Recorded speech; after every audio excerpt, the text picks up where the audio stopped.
Assalamualaikum warahmatullahi wabarakatuh. Nama saya Dr. Mila dari jurusan Hukum Keluarga Islam Institut Agama Islam Negeri Kediri. Kali ini saya akan membahas latar belakang atau sejarah peradaban Islam dinasti Ubaiyah dan dinasti Umayyah. Langsung saja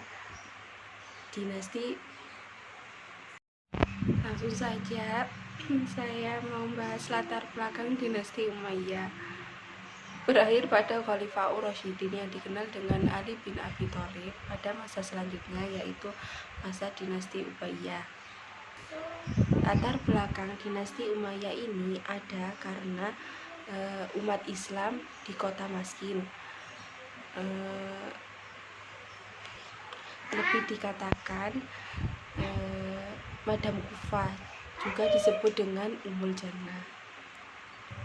Dari peradaban Islam ini, satu kali pelapornya yakni dipegang atau dikenal oleh Hasan bin Ali yang dikenal oleh anaknya yakni Khalifah Ali bin Abi Thalib. Dari sini yang awalnya sistem demokrasi diubah menjadi sistem monarki. Jadi pada masa Ali bin Abi Thalib, sistem demokrasi ini tidak ada dan menjadi sistem monarki pada ilmiah, mengingat bahwa Khalifah Utsman diganti dengan Ali bin Abi Thalib. Mengingat kembali kepemimpinan Ali, di mana memicu perdebatan yang panjang antara kaum muslimin hingga terjadi perang Ali bin Abi Thalib dengan dinasti Muawiyah yang lebih dikenal dengan pendukung khalifah. Khalifah yang dimaksud khalifah itu Khalifah Utsman bin Affan, di mana Ali pernah berkata ingin membunuh Utsman bin Affan, tetapi Ali tidak mau pembunuhan Utsman bin Affan ini menjadi sebab hancurnya umat Islam yang kedua. Bani Umayyah merasa terguncang. Kenapa? Karena Khalifah Utsman bin Affan sebelum wafat, Bani Umayyah ini memiliki kepentingan pribadi. Makanya ketika Bani Umayyah ini mendengar bahwa Utsman bin Affan ini wafat, mereka itu merasa terguncang dan merasa takut.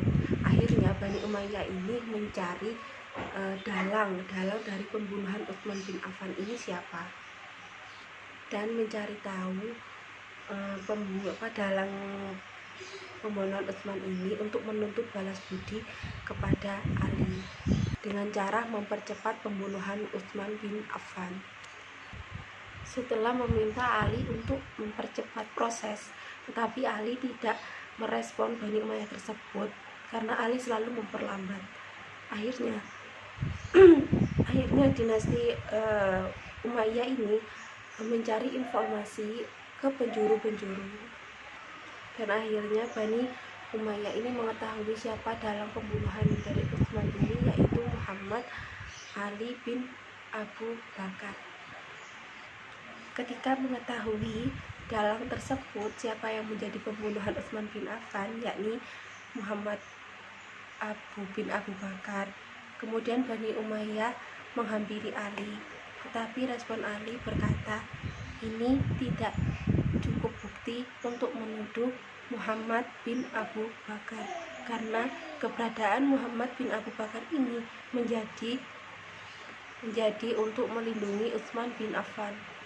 Ali menganggap bahwa masanya Utsman bin Affan ini menjadi dalang ricuhnya kehancuran pada masa Utsman.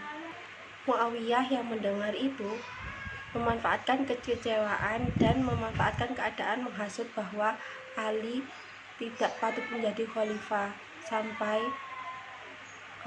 penjabat Khalifah Utsman membawa jubah Utsman yang penuh darah dan berkata Ali terlibat dalam kasus ini, dan dari sini menimbulkan perselisihan antara umat Islam. Dan disinilah dimanfaatkan oleh orang Yahudi untuk pura-pura masuk Islam, yakni siapa? Abdullah bin Sabah. yang berpura-pura masuk Islam untuk menyebar fitnah yang sangat besar. Kelompok kedua yang tidak menyetujui Ali yakni kelompok Syam. Mereka menganggap bahwa Ali tidak bisa memimpin kepolitikan negara dan selalu menghambat kelambatan penyusutan pembunuhan Utsman bin Affan. Pasukan Ali menyerang ke kota Basrah pada tanggal 10 Jumadil Akhir. Terjadilah peperangan di mana sang pemimpin ini ingin berdamai, tetapi pasukannya sendiri tidak ingin damai. Pergilah pasukan Ali ke kota Basrah untuk berperang dengan Bani Umayyah. Setelah itu pasukan Ali menuju Kufah untuk memperselesaikan permasalahan, tetapi dengan Bani Umayyah ini ditolak mentah-mentah dan terjadilah perang 40 hari 40 malam, di mana perang ini dinamakan Perang Siffin. Perang Siffin ini berakhir karena ada 3 syarat. Yang pertama dan yang kedua ini, Bani Muawiyah dan Ali bin Abi Thalib harus mundur dari jabatan masing-masing. Muawiyah dan Ali bin Abi Thalib mundur dari jabatannya masing-masing dengan disaksikan oleh 100 orang dari keturunan masing-masing. Beberapa tahun kemudian, Khalifah Ali bin Abi Thalib wafat pada tanggal 15 Ramadan 40 Hijriah dan diganti kepemimpinan oleh putranya, yakni yang bernama Hasan bin Ali. Nah, selanjutnya saya akan membahas latar belakang atau sejarah dinasti Ubaiyah. Kenapa dinamakan dinasti Ubaiyah? Karena para pendiri dan penguasa dinasti adalah keturunan dari Al-Abbas. Ini berusaha untuk keluar dari bayang-bayangan dinasti Umayyah secara intensif, hanya berkaisar selama 5 tahun. Dari menjelang revolusi Abbasiyah dan pelapor utamanya yakni Muhammad Ali bin menjelang revolusi Abbasiyah. Nah, pelapor utamanya adalah Muhammad ibnu Al-Abbas. Muhammad ibnu Al-Abbas ini mulai melakukan pergerakan secara sistematis dengan langkah-langkah yaitu menghasut